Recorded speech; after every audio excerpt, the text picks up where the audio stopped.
people will be lovers of self, lovers of money, proud, arrogant, abusive, disobedient to their parents, ungrateful, unholy, heartless, unappeasable, slanderous, without self-control, brutal, not loving good.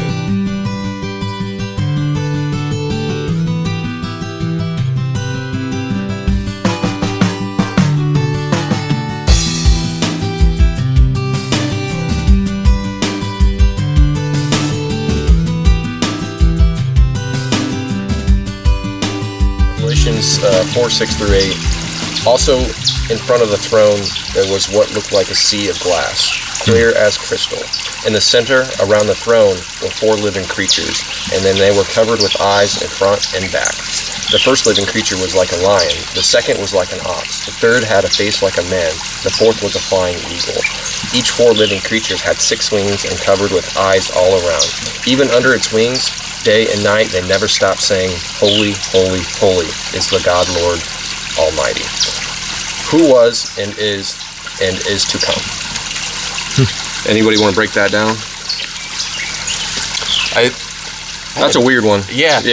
I was just trying to. That is interesting, but I think so. A lot of the creatures that they talk about in the Bible, I think they can be more or less like you could take it as like a real thing, which I think it's possible. But then at the same time, it's possible that they're all like metaphors for what they see, because a lot of the time when they're making descriptions about the things that they're seeing, especially in Revelations, it talks about, like when it says fire from the gods rain down, and you can take, for example, they're talking about a nuclear explosion. Right. Yeah. Like when it says in the end times that because of their sin that they'll be covered in sores and, you can fallout radiation. You can make that argument that like what they're seeing is something real that could happen, but it's not necessarily something you could understand because they didn't even understand it. Well, because they have a limited understanding, like up until that point in human history, there weren't such things. Yeah. Like they could only describe it with words and activities that they knew about. But take into example those descriptions of those creatures. You talk about, what was it, the eagle, the lion, the ox, and the man? The man. All 6 wings, covered in eyes. All creatures of renown. Right, right. Majestic, like... I think they all have like a representation and a meaning behind them. Like, the lion is courageous, it's strong. The ox, same thing, very strong, big, good for work. And then the face like a man. That one's a little weird for me, but the eagle is also like a representation of like maybe like freedom. I don't know. I'm trying to piece this together and understand it, but or even like the leaders of the different realms. You can tell it's symbolism in a sense because of like, for instance, about the eyes. When you have something like that tells you that they got eyes in the front and the back, then that means like you can't sneak up on them. They're always looking forward. They see everything. They see everything, which means that they're good at assessing situations in a sense to where like they can see ahead, whether that be what am I trying to say? How do I say this? Well, they're also different. They know what's coming in their own way, but they're all saying the same thing, which is meaningful. So obviously, a lion would hunt an ox, right? And whatnot, but they're all on the same page saying the same thing. Is that kind of like meaningful? Like, even though like they're enemies, it says "Holy, holy, holy is the Lord God Almighty." See, I wouldn't call them necessarily enemies, but maybe competitors. Okay. Right. And they're each from separate categories of like dominance. You take, for example, the depiction of the dragon, so to speak, as we know it, where it's like basically it's got like the head. What would it be? We've got something to that. It would be a mixture between a snake, an eagle, and a lion. Like all that were. I think there's a couple dragon. But yeah, But like how we know a dragon to be is like a depiction of a snake, a bird, and a lion, which were basically like the top 3 predators of mankind. Yes, it's a very destructive being or force. Yeah, or very like what I said, like it's a creature of renown, like something that is a force to be reckoned with in the world. Like the ox is like what you said is super strong. The lion is like the king of the jungle. He's majestic. He's a leader. The eagle is the insight, because the eagle has super good vision. Yeah, right. Sees all from top. Yes. And then mankind. I don't know. They're the perceptor. Well, I think the thing that really stands out to me about all of that is that they were all praising God. Yes. And the way that you could frame that in your head, you could either make it super creepy or like amazing. Like if they're like this monotonous, like holy, holy, holy, blah, like that's kind of freaky. Like make it like this weird ritualistic type of thing. But if it's more of a worship and like maybe they're singing and it sounds amazing and they're all of them like, are confident in their place in the world. That's for sure. Yes, definitely. They all have a place and they're all singing to God. And it's like even these amazing, powerful creatures are praising God. So it's like no matter what you are or where you come from, even though you can see everything that's coming and everything that's been, you still give glory to God. I wonder what kind of place you would have to be in life in order for you to read that and not answer some questions. You know what I'm saying? Like, because it's like, you know, sometimes I'll open the Bible because I'm stressed out, and then I'll start reading, and then you'll have stuff pop out, you know. Ask and you shall receive. Yeah. How do you do that? Do you just open up, like, do you do Bible roulette? You just kind of like randomly pick something, or you're like, I'm going to read out of Psalms, or you go into it? I just open it up, and then I'll start reading a section, and then maybe I'll flip through, and I just look for something that's relative to where I'm at in life. You know, that's a hard one. That's a very, very different one, because Revelations, your imagination is what helps you understand it. Right. And that's interesting. Like, was this a vision or hallucination that somebody had, or was it actually in reality? Like, it was part of the like, were those actual angels? You know, like, because angels are often depicted as these six-winged, eyes all over type of creatures, and you need more context, like before and after that, to kind of help place it. Well, what was it? It was Revelation 6 something. 6 through 8. Let me see here. I just had it. Revelations 4, 6 through 8. Come on, it keeps going back to John. I guess we gotta check out John. Oh no, that's where the marker is. Revelation 4, 6 through 8. All right, well, let's just start 4. So it's a throne in heaven. I guess before that even, we just got to read the whole book of Revelation. Just live on air. Put on your seatbelts. It's gonna get bumpy. After this, I looked, and behold, a door standing open in heaven. And the first voice which I had heard speaking to me, like a trumpet, said, "Come up here, and I will show you what must take place after this." At once I was in the Spirit, and behold, a throne stood in heaven, with one seated on the throne. And he who sat there had the appearance of jasper and carnelian, and around the throne was a rainbow that had appeared of an emerald, that had the appearance of an emerald. Around the throne were 24 thrones, and seated on the thrones were 24 elders, clothed in white garments, with golden crowns on their heads. From the throne came flashes of lightning, and rumblings, and peals of thunder. And before the throne were burning 7 torches of fire, which are the 7 spirits of God. And before the throne there was as it were a sea of glass, like crystal. And around the throne, on each side of the throne, are 4 living creatures.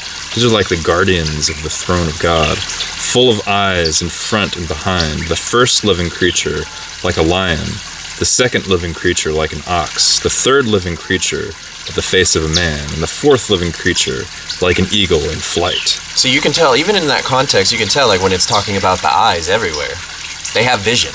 Well, and they're standing all around, so they are looking all around. Do they physically have eyes all over their body? Not all over their body, it says, but just in front and back, meaning I would assume. Yeah, they're observing what's happening. But that just means that they can see into the past as well as into the future. They have a vision, a narrow perspective on how things are and should be. Like, you know, you could basically see it as a suspicious person. You know, guardians of the throne, they are security guards. They you know, they can see, they have vision. They know, they can see your heart probably, you know. And where was it? The first living creature like a lion, second living creature like an ox, third living creature with the face of a man, fourth living creature like an eagle in flight. And the 4 living creatures, each of them with 6 wings, are full of eyes all around and within, and day and night they never cease to say, Holy, holy, holy is the Lord God Almighty, who was and is to come. And whenever the living creatures give glory and honor and thanks to him who is seated on the throne, who lives forever and ever, the 24 elders fall down before him who is seated on the throne and worship him who lives forever and ever. They cast their crowns before the throne, saying, Worthy are you, our Lord and God, to receive glory and honor and power, for you created all things, and by your will they existed and were created. Amazing. Amazing. Yeah, Revelation is full of just amazing visual stuff, and because it's detailed. Read more Bible verses, Dad. Before bedtime. Oh, come on, one more. One more. Let's see. What about? Well, it was trying to get us to go to John here. Let's see what's going on.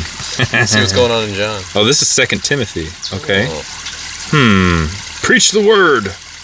Godlessness in the last days. Talking about Revelation. Let's do it.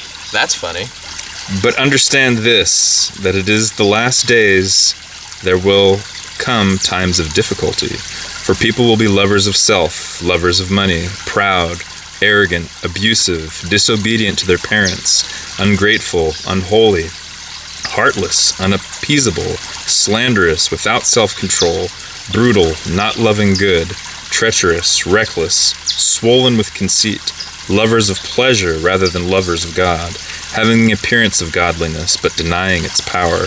Avoid such people. For among those who creep into households and capture weak women, burdened with sins and led astray by various passions, always learning and never able to arrive at a knowledge of the truth. Just as Jannes and Jambres opposed Moses, so these men also oppose the truth, men corrupted in mind and disqualified regarding the faith.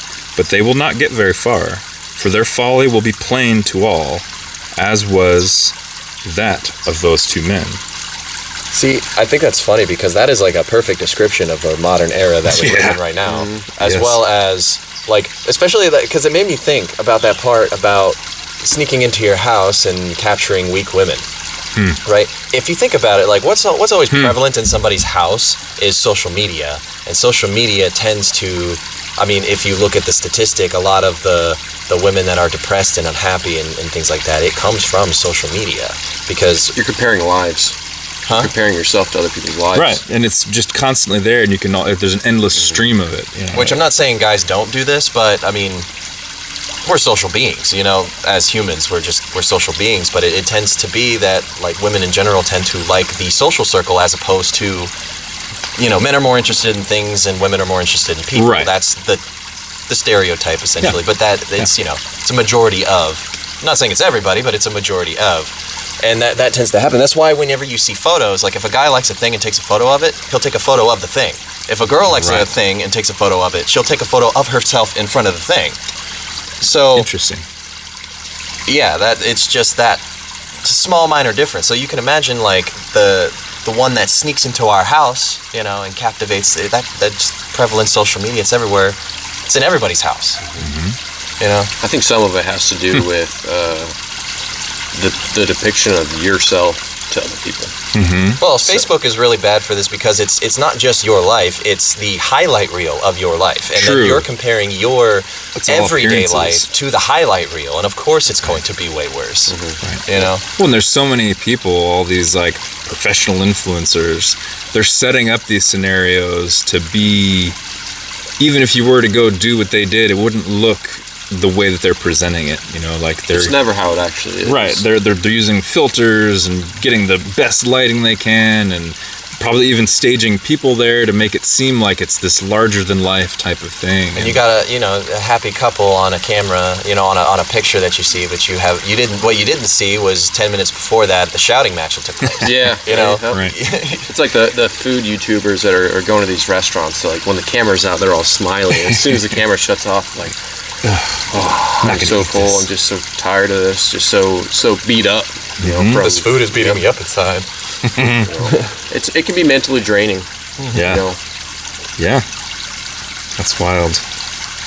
The I'm interesting. I don't remember putting this marker in here. 2 Timothy.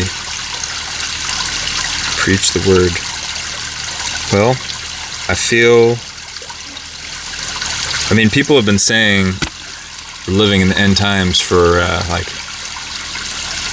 Paul was saying that, right? Back right after Jesus was resurrected and left, within a couple decades anyhow. And he's like, we're in the end times. So but be interesting to see, because I'm not a huge history buff, but there were definitely civilizations that have risen and fallen, and they seem to follow that pattern.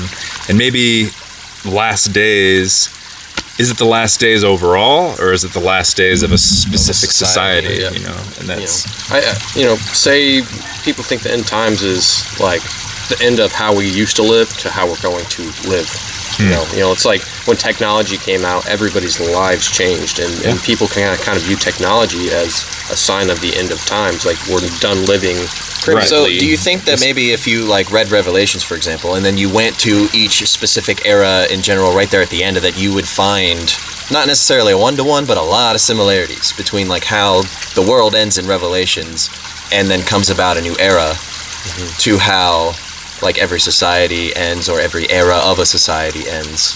And so it's just this kind of repeating wheel, and not so much the world's gonna end and it'll just be the whole earth will be remade. Yeah. But it's probably getting to the point where the whole earth will be remade. It was probably the cycling wheel from the societies, villages first, building up overall societies, to civilizations, to now the whole world, and now the whole world's going insane, and we're looking at the whole world then the whole world will just turn over on itself, and then it'll be that 1,000 years of Christ's reign or something like that. Yeah, it's so crazy, all the wars that go on, because I truly believe that if you take a normal everyday Joe from every country and you put him in a room and you don't tell him where people are from, I feel like most people have a pretty good moral compass. Oh yeah.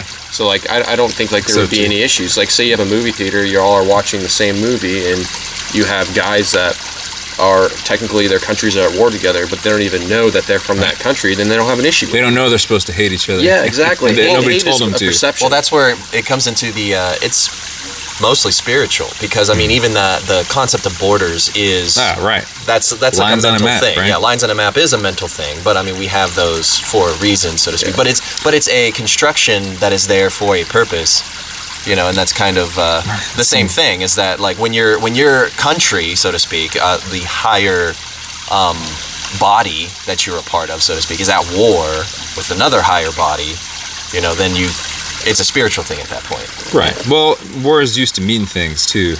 These days, it just seems like it's all about profitability and keeping people busy. Don't pay attention to what's really going on. Let's just get some wars going on to make people focus on that. So it's not. Modern day media distractions are a big issue too. Yeah.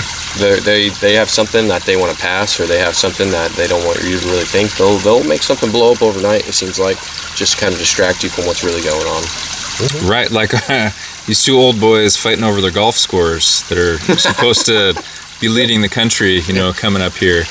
What is going on? It seems like a show, and they're just doing it to distract us, but some people are just having a heyday with it, and they think it's the funniest thing in the world. It is. It's just entertainment. Yeah, they're doing a good job distracting us if that's what they're really doing. I don't understand. What it feels like. It's frustrating. I really long for real leadership. It would be so refreshing to see. And it seems like there are some people that kind of have that, but is it real, or are they just pretending like they have some sort of leadership so that they can get the vote? Because politicians seem to be corrupt these days. I have often thought about, what it... And this is actually a real conspiracy theory if you want to get into all that. Let's do it. Let's get in the weeds. But it's so that thing between Trump and Hillary when they were doing their stuff in 2016, they knew each other, they were friends. It was meant to be that way. It was meant that Trump was supposed to win that first time, and then all of the stuff that made it, that happened during the 2020 and his attempt at re-election and everything like that was supposed to happen that way. It was preordained, it was planned, and all that, and that Trump was actually like making this stuff happen. Not to say that he was the leader, but it was happening in that manner so that he could get more support and re-elected this next time around. You know, it was all orchestrated to be this way. Like, nobody wanted Joe Biden in there, but it happened that way because this is what it was supposed to be in order to get the necessary like hype for this next one around. Yeah. Like, I don't think there's an actual conflict or war. The administration is doing what it's doing just because, like, bad leadership or things like that. Like, it's supposed to be doing this. Right. It's supposed to be going on like Well, it's all part of a plan, and that seems to be more and more obvious as things go along. All the different world events that are taking place.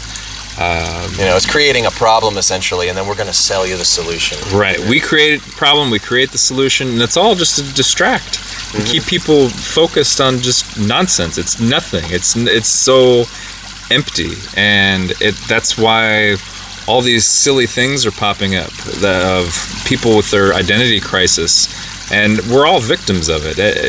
And it's being sold to us that way to keep us to hopefully create us, make us sheep, you know, like just follow this. Well, it's this tempting. voice. It's very tempting to just follow along with what everyone's did, to pick a side and to follow along with that, and because it gives you some kind of like moral superiority essentially, or some kind of like some kind of high essentially to be like, I'm on this team, haha, I'm so awesome. Right. Authenticity is very important because you need to be able to think for yourself, and you don't want to conform just because you're around a group of people. You are your own person. You are your own mind. You need to figure out who you are. And it's hard to be able to have a filter to figure out if someone's really like that. Right. You know, and you can't just make that decision overnight. Have you guys met Trump or Biden in person? Right. No. True. Yeah. I don't know. Yeah. And we're only seeing what they want us to see. Yeah. So you don't even know if someone's being authentic. You don't even know who they really are. You're just seeing what's being shown. And to touch on what we were talking about earlier, we've been systematically robbed of our ability to discern.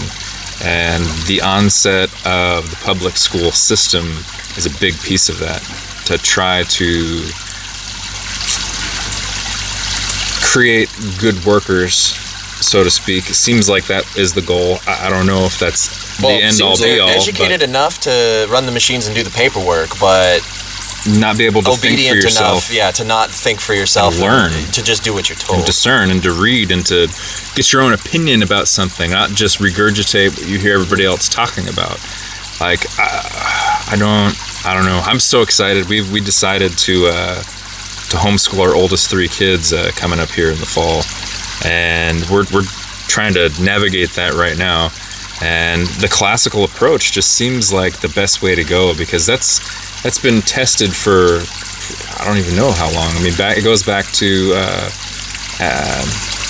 before public school was a thing, it was only homeschool. That was it. Yeah. You grew up on a farm essentially, is what most people did for a living, and then you learned from your parents to do everything that you did. I'm reading a book called The Core, and I think it's Lee Breton's, something like that, is the writer of it.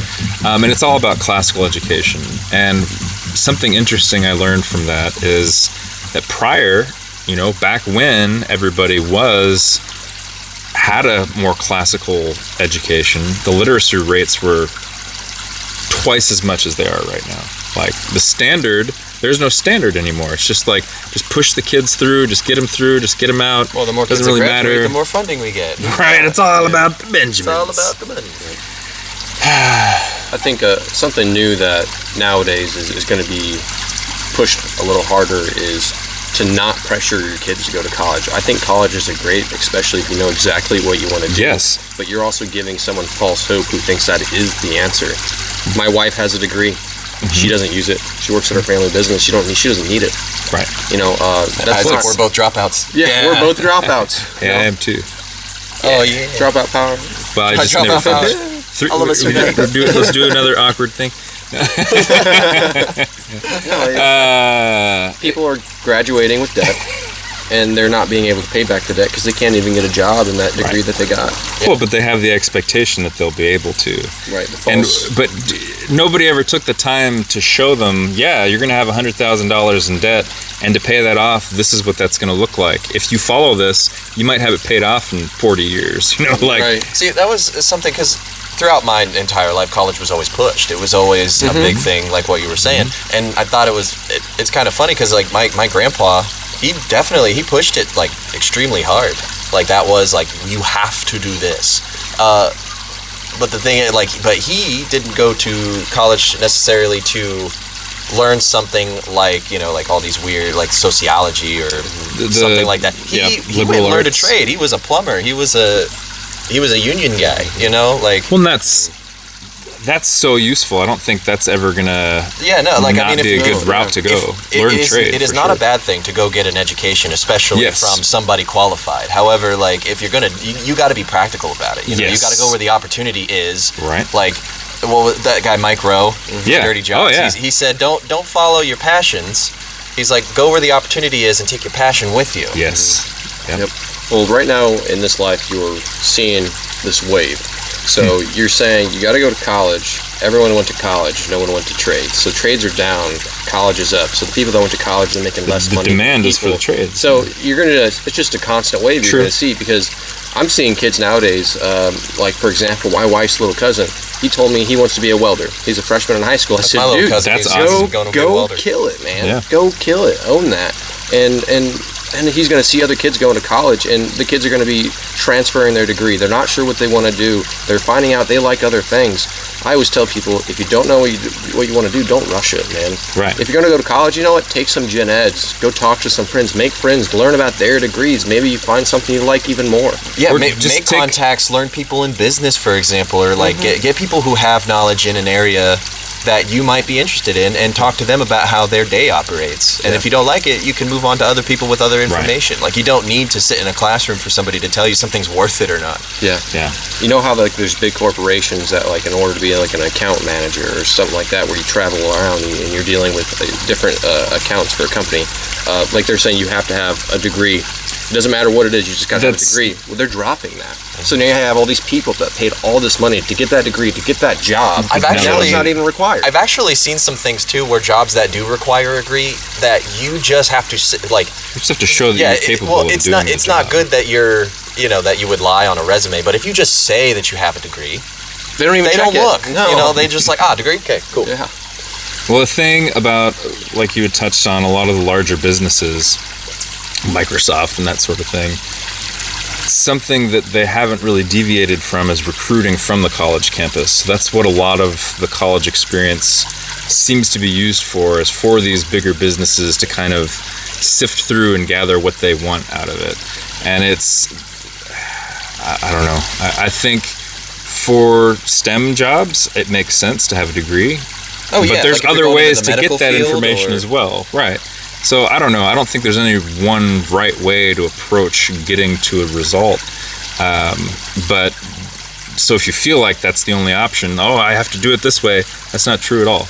You can figure out your own path. There's always another It was always option. funny. I always cite this, but like my experience in college, because I went for network security, was that I learned more from watching YouTube videos about how to do my homework than I did from my professor who gave me the homework in the first place. So it was like, what am I really paying for here? Like, it goes back to the classical education, teaching people how to actually learn. Then you can go out and figure it out. Go watch a video, go to a lecture. There's so many different places that you can get information from. Take a course at a community college. There's nothing wrong with furthering your education, and it doesn't have to look a certain way. I don't know. Libraries are very underutilized. Yeah, right. Libraries, for sure. Yep. Well, everything's on the internet is a library, essentially. That is true. Yeah. That is true. I mean, yep.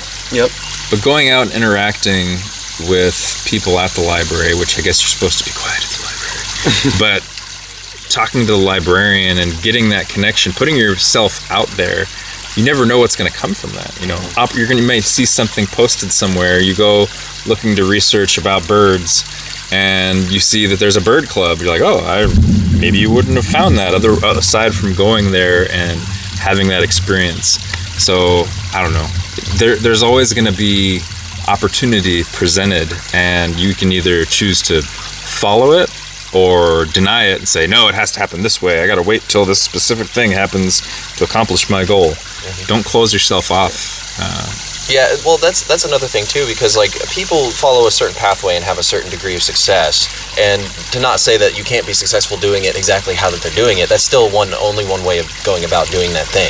Right. So I mean, just because you have a mom or dad or a grandpa or grandma that went through a specific avenue, like they went to college and they got the good job and they have the retirement and all this, doesn't mean that if you go the same direction, you're going to have the same result. Yeah, not at all. There's 100 different ways to skin a cat. Yep. There you go. Yeah.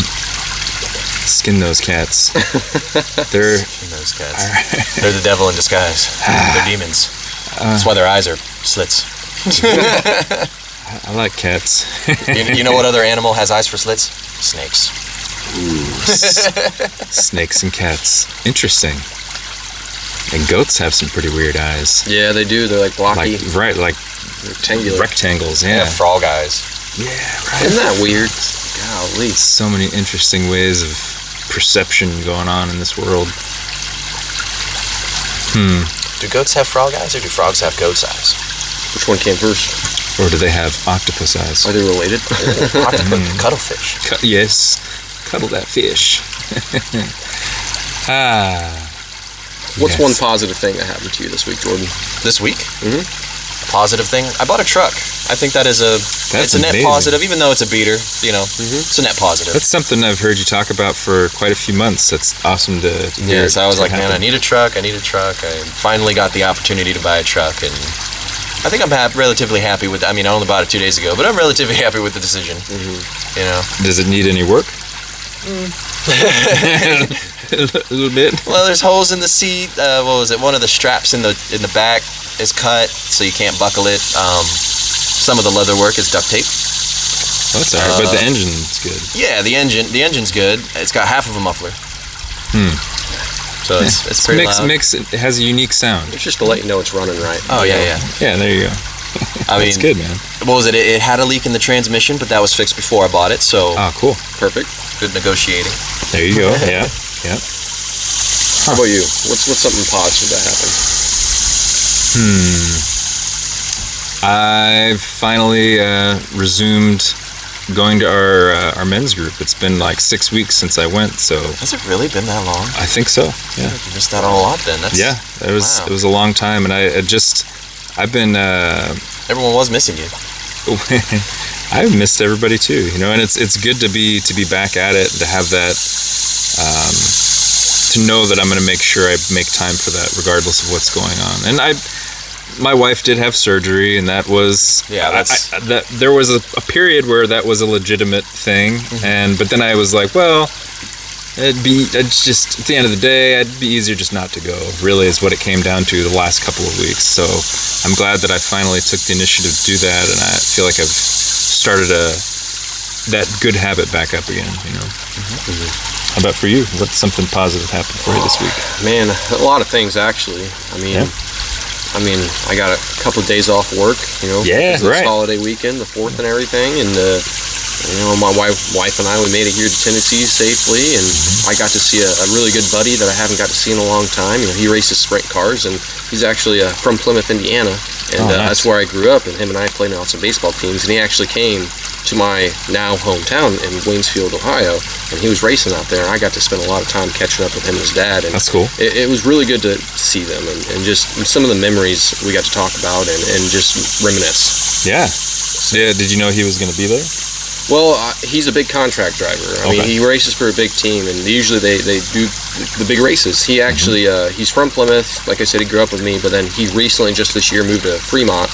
So I got to catch up and find that out. And I said, dude, you're only an hour away from me now. This is so cool. Like, we need to hang out. Yeah. So I texted him. I said, you going to be at the Jack Hewitt Classic? He said, yep, I'll be there. I said, sounds good. I'll get my pit pass. We'll come catch up for a while. So he got second place overall. Nice. Yeah. Yeah, That's awesome. He's that dude has a big set of balls on. Let's just say that. He puts himself in places that I'm like, holy cow! You're squeezing between those two cars, and you're going about $120 doing it at the same time, sideways. Like Sideways. Yeah. Those sprint cars, man, Wow. they're sideways going through all the turns, and Right. it's impressive. That's pretty cool. Oh, I was screaming. I was on the edge of my seat, watching him run and saying, I grew up with that dude. He's kicking everybody's butts out there. And I'm like, I know him. I know him. Yeah. Yeah. Oh, yeah. That's great. That's awesome. That sounds good. There's always something positive you can find in your life, you just have to take the time to find it, to notice it. And sometimes it might not be there until you speak it into existence. Just taking that initiative to even create something positive. You're like, you know what? Nothing good seems to be happening right now. Something I heard, especially for men, something good to do when you're feeling frustrated is go do something that you're good at. If it's turning wrenches or writing or fishing, whatever it might be, go and do that thing. Feel that sense of accomplishment, and that's going to put you back on the right path, the right mindset. Do what you're good at. It makes you feel good. Yeah, for sure. Well, On that note, thanks for joining us in the creek. See you again soon.